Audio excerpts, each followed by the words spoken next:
पहले हम रिवीजन करेंगे, ठीक है। तो फटाफट रिवीजन करते हैं। अर्थमेटिक प्रोग्रेशन क्या होता है? एक लिस्ट ऑफ नंबर होता है जो कि एक फिक्स नंबर से इंक्रीज करता रहता है। जैसे फॉर एग्जांपल 2 के बाद क्या आ रहा है? 4 आ रहा है, 4 के बाद 6 आ रहा है, 6 के बाद 8 आ रहा है, 8 के बाद 10 आ रहा है। तो ये क्या है? ये लिस्ट ऑफ नंबर्स क्या है? एपी है। क्यों? क्योंकि 2 के बाद हमको नेक्स्ट टर्म 4 मिल रहा है। तो कैसे मिल रहा है? एक फिक्स नंबर है जिसको हम ऐड कर रहे हैं बार बार, और वो फिक्स नंबर क्या है? 2।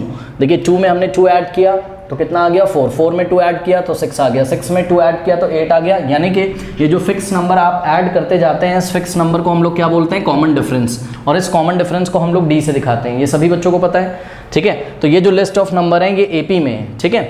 और इसका फर्स्ट टर्म कितना है? इसका फर्स्ट टर्म है 2। फर्स्ट टर्म को हम लोग ए से दिखाते हैं, ठीक है। और उसके बाद ये जो टर्म्स होते हैं, ठीक है, इनको हम ऐसे लिखते हैं A1, A2, A3, A4, ठीक है, इस तरीके से। यानी कि A1 फर्स्ट टर्म है, A2 सेकेंड टर्म है, A3 थर्ड टर्म है, A4 फोर्थ टर्म है, और इसी तरीके से nth टर्म कोई होगा जो nth पोजीशन पे आता होगा, उसको हम क्या बोलते हैं? nth टर्म बोलते हैं, ठीक। इसके बाद हम रिवीजन करते हैं। क्या सभी बच्चों को AP पता होगा, फिर भी हम थोड़ा सा रिवाइज कर लेते हैं, ठीक है। General form of N AP, general form of AP का जनरल फॉर्म क्या होता था? याद करिए, ये होता था A, फिर हम नेक्स्ट टर्म कैसे लेके आते थे? A में D ऐड करते थे तो A प्लस डी, फिर A प्लस डी में D ऐड करते थे तो क्या हो जाता था? A प्लस, भाई A प्लस डी में D ऐड करिए तो A प्लस 2D। फिर नेक्स्ट टर्म कैसे आता था? A प्लस 2D में D ऐड करिए तो A plus 3D, and so on to, इस तरीके से चलता जाता था।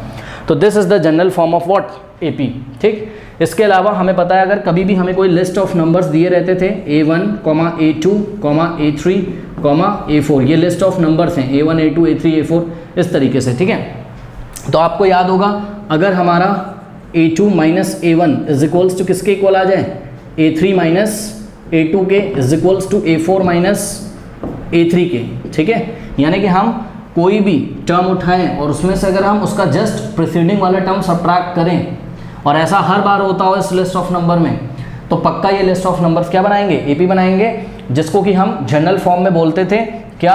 कि AK+1 माइनस AK, यानी कि K+1th टर्म और Kth टर्म का जो डिफरेंस है वो हमेशा अगर सेम आता है किसी लिस्ट ऑफ नंबर्स के लिए, तो वो लिस्ट ऑफ नंबर क्या बनाते हैं? AP बनाते हैं। और ये जो डिफरेंस होता है K+1th टर्म का और Kth टर्म का, इस डिफरेंस को ही हम क्या बोलते हैं? कॉमन डिफरेंस बोलते हैं, ठीक है। इसके बाद जो नेक्स्ट रिवीजन हमको करना है, nth टर्म का फॉर्मूला। किसी AP का nth टर्म हम लोग कैसे फाइंड करते थे?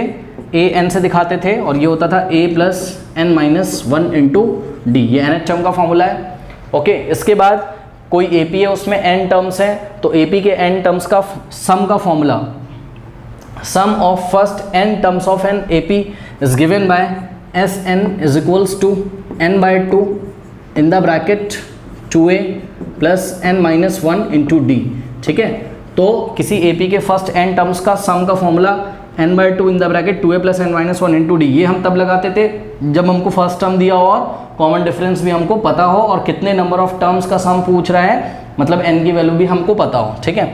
इसके अलावा जो दूसरा फॉर्मूला था n टर्म्स का सम का, वो क्या था? Sn is equals to n/2 in the bracket a plus l, ठीक है। ये वाला फॉर्मूला कब हम अप्लाई करते हैं? जब किसी AP में हमको फर्स्ट टर्म दिया हो और लास्ट टर्म दिया हो, ठीक है ना। ये कॉन्सेप्ट है। और एक और कॉन्सेप्ट था, nth टर्म निकालने का तरीका क्या होता था? याद करिए स्टूडेंट्स, ये मैं ब्लू मार्कर से कर रहा हूँ यहाँ पर अलग से।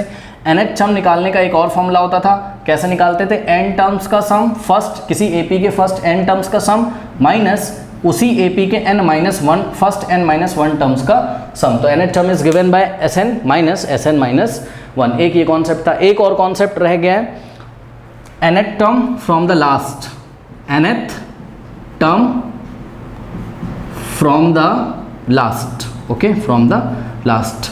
किसी AP के लास्ट से nth टर्म का फॉर्मूला क्या होता था? ये होता था L-n-1 इंटू डी। याद आ गया?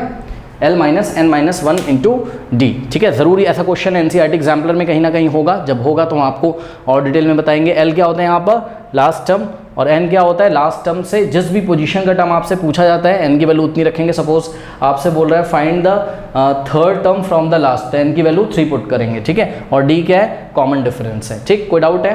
तो ये सब एक बेसिक्स हमने रिवाइज कर लिया, आप लोगों को तो पहले ही पता है, ठीक है।